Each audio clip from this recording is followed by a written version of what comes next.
And now, from 12 Studios, this is News 12 Now.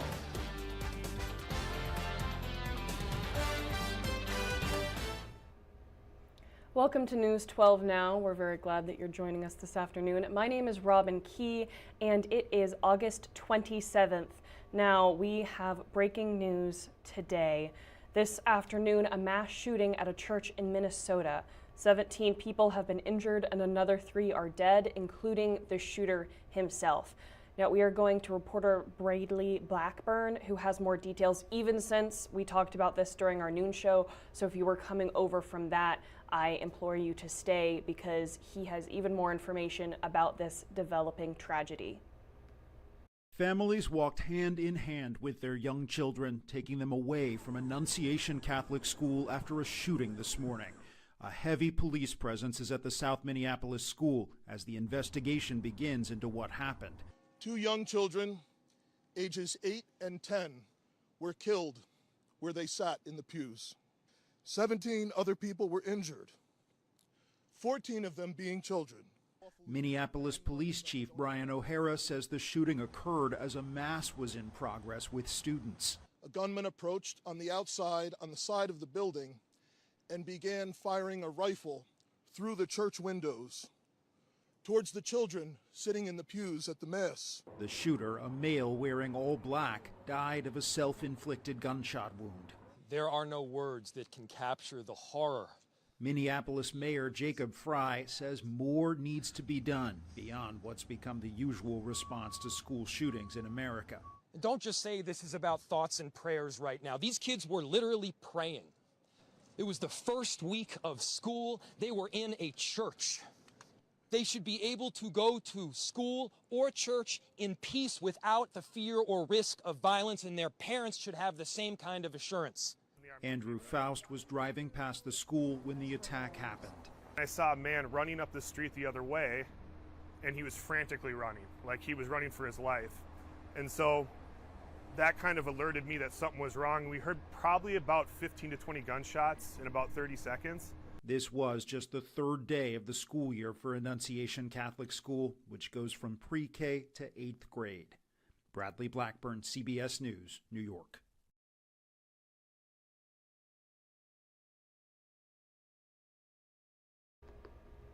Now, we will be checking back later to see if there are any developments, and we will keep you updated as things develop. Until then, we will go to your Texoma headlines.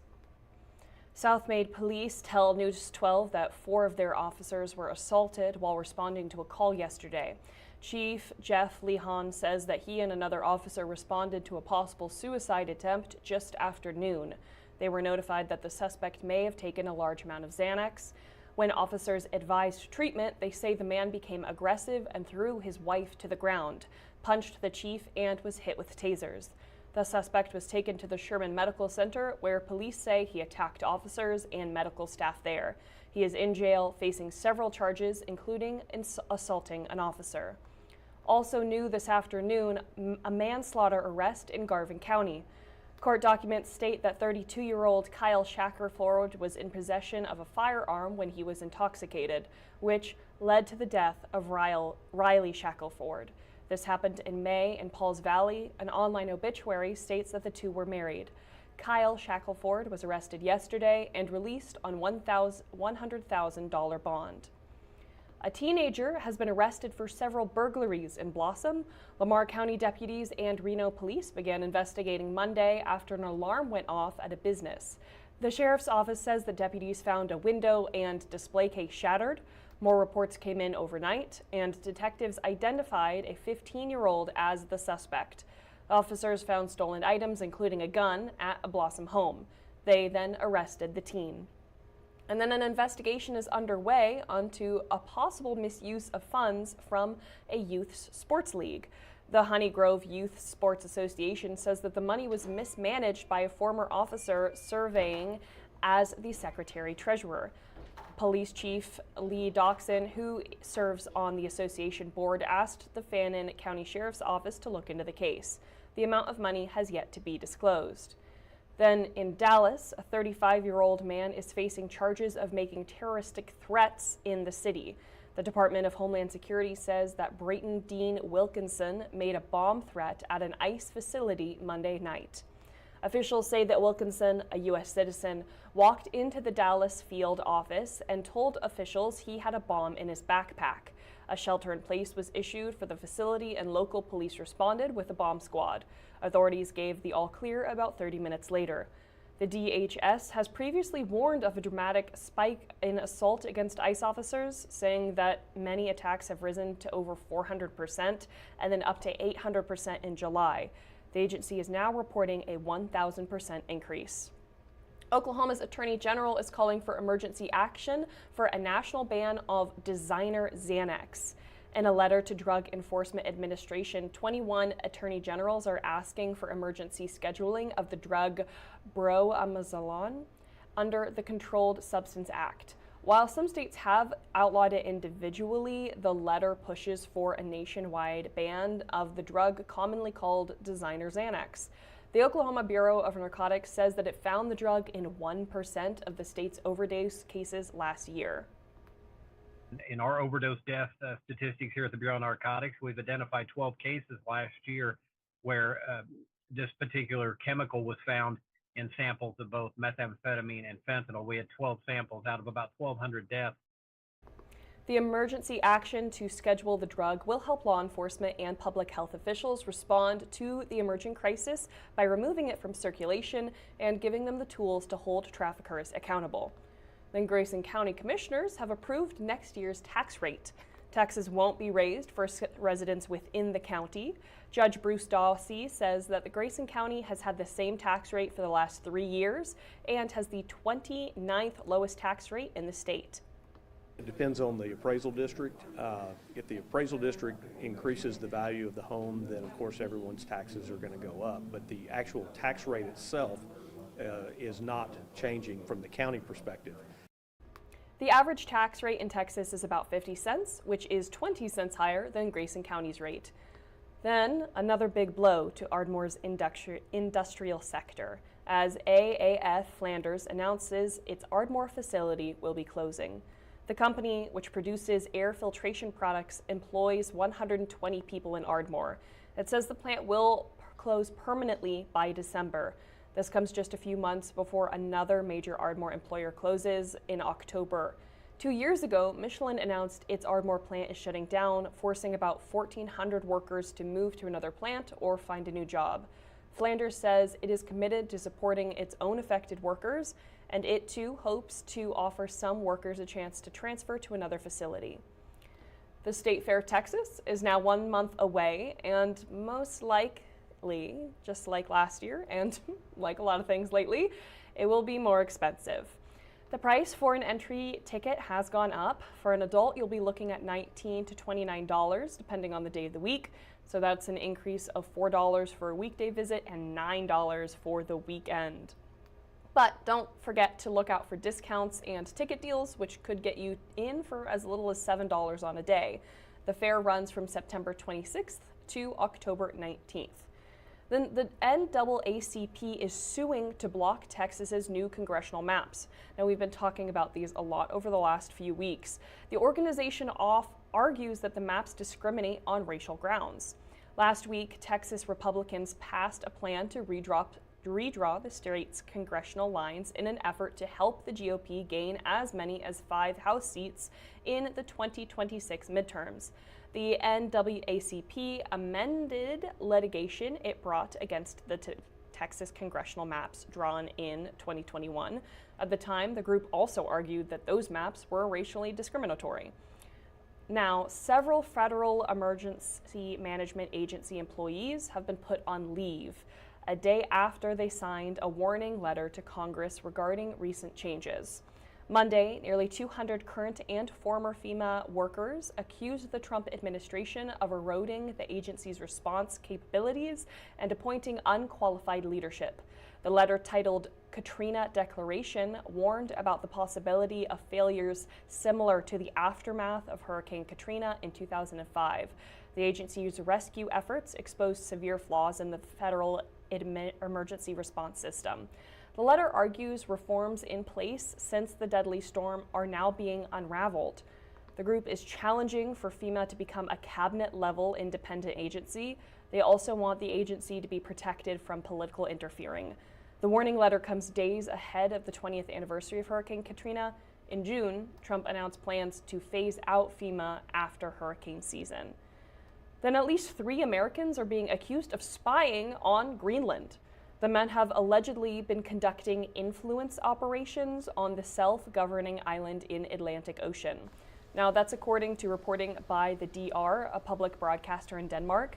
Its investigation was based on discussions with sources in the US, Denmark, and Greenland.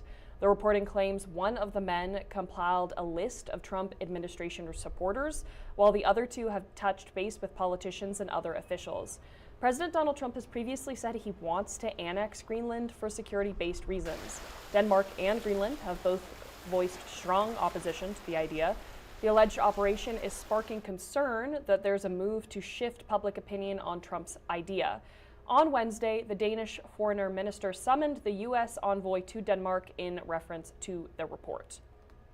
Now, we are going to be taking a short break to check for any updates on our developing stories. We will be right back to let you know what has continued to unfold with the school shooting, and then after that, we will be coming back to Texoma. So please do not exit out yet.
Welcome back to News 12 Now. We have a bit more information about the Minneapolis shooting that happened at a Catholic church school this afternoon.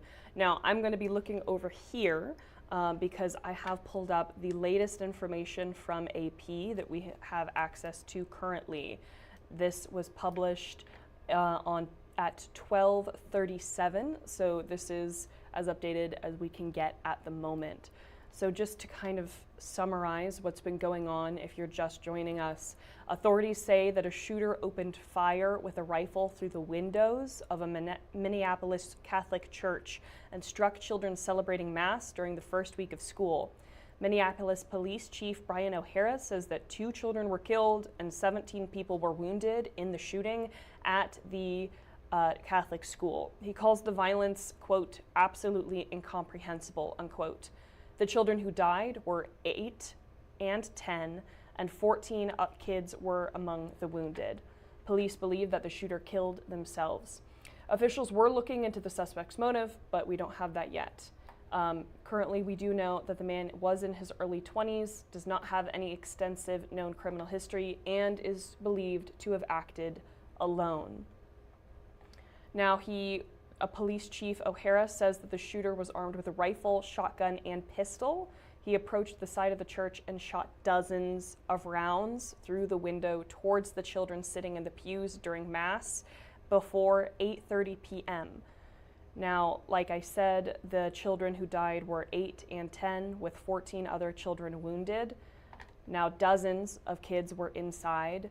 Michael Simpson, a grandparent to one of the students, says that his grandson was nicked by a bullet because he sat by the church windows. Simpson says that violence during Mass on the third day of school left him wondering whether God was watching over. The police chief says that the shooter, like we said earlier, was in his early 20s, did not have an extensive known criminal history, and, like we said, is believed to have acted alone. However, he has not released the name or information on possible connection to the school. A law enforcement official did tell the Associated Press authorities have identified the shooter as Robin Westman. So the shooter is Robin Westman. That official was not authorized to discuss the ongoing investigation and spoke on the condition of on being anonymous. So of course, we will wait for more confirmation about the shooter and their motive, etc. Now let's see. The police chief said officers immediately responded to reports of the shooting, entered the church, rendered first aid, and rescued some of the children hiding throughout the building as other emergency responders arrived. The school was evacuated, and students' families later were directed to the reunification zone there. Outside, amid heavy uniformed law enforcement presence, children in dark green uniforms trickled out of school. This is what reports were saying. Now, they were able to reunify with their guardians there. Minnesota Governor Tim Walz has responded to the shooting. He called the violence, quote, horrific on a post on X. On Truth Social, President Donald Trump has also spoken. He said that he was briefed on the shooting. Then the White House later said that Trump spoke with Walz. The governor was the Democratic vice presidential nominee in last year's election against Trump's running mate.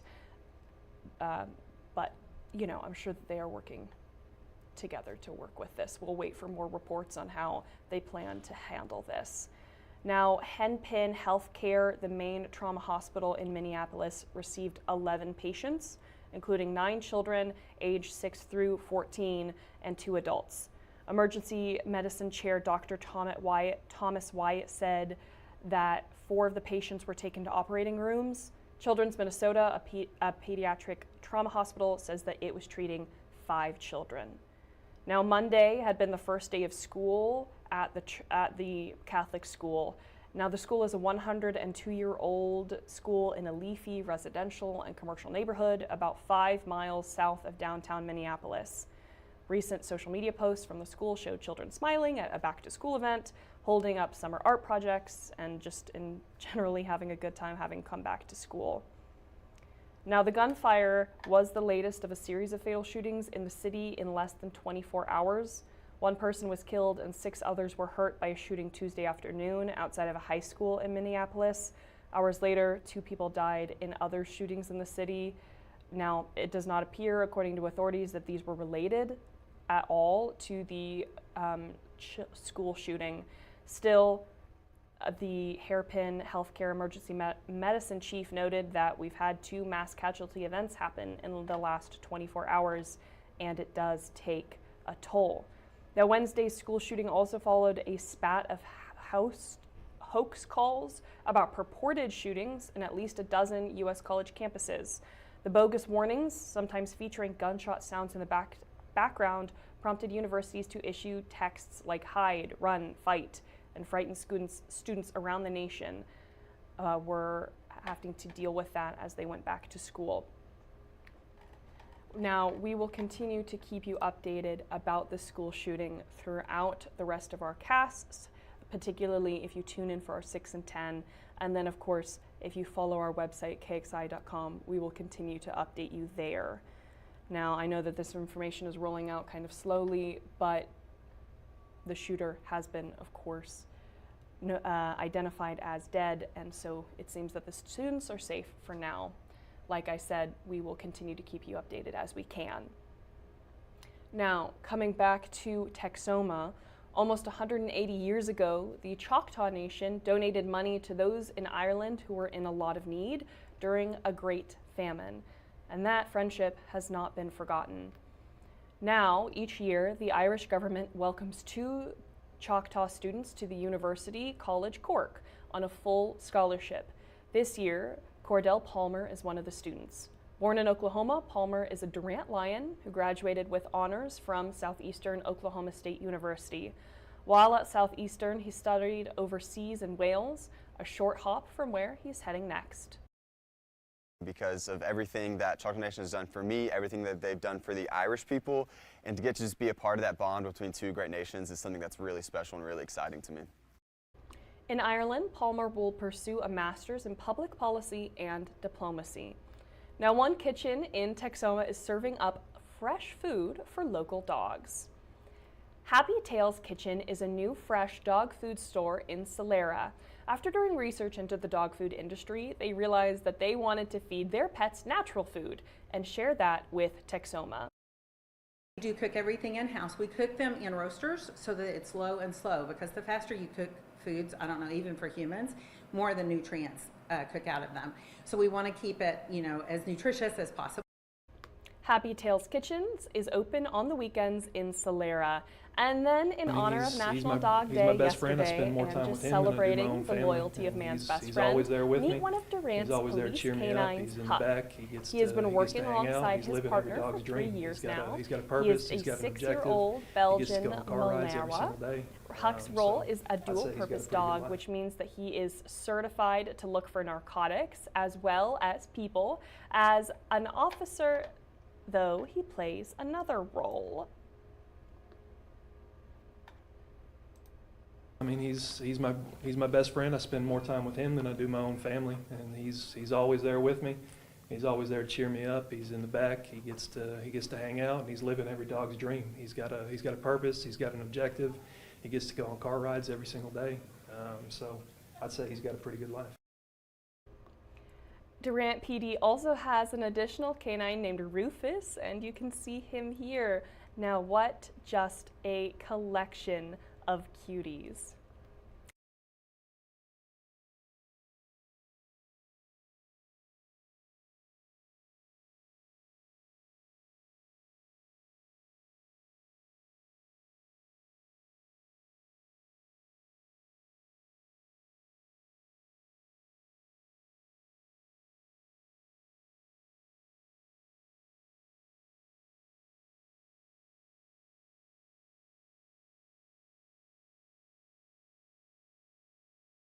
We're both part of the community, we're both part of the school districts, and we just thought it'd be a little fun to get us involved as well. These are our kids, and we are invested as much as anyone in the support of our students and our student athletes. So just to go over that again, this was an old tradition between mayors, and now the Sherman ISD Police Chief Heath Wester has decided to bring back the tradition and make a friendly wager with the 2 chiefs. The deal, the losing chief has to wear the opposite team's jersey and take a photo with the opposing mascot. Now, that will be a fun thing to see. Be on the lookout Friday night to see which chief has to hold up their end of the bargain. Now, that is all for this News 12 Now. Make sure to join us here again tomorrow, same time, same place. Yes, you can find us on YouTube and then also CTV. Tune in to Channel 12 later this afternoon for the 4, 5, and 6 to stay updated with everything going on in Texoma land and beyond. Now, did you feel like any of our stories could use a deeper dive? Well, check out our website, KXII, for more information. Also, make sure that you're following our Facebook, Instagram, X, Threads, and TikTok. There, you'll find exclusive content, constant updates, and all of our past stories. Now, we'll see you tomorrow, Texoma.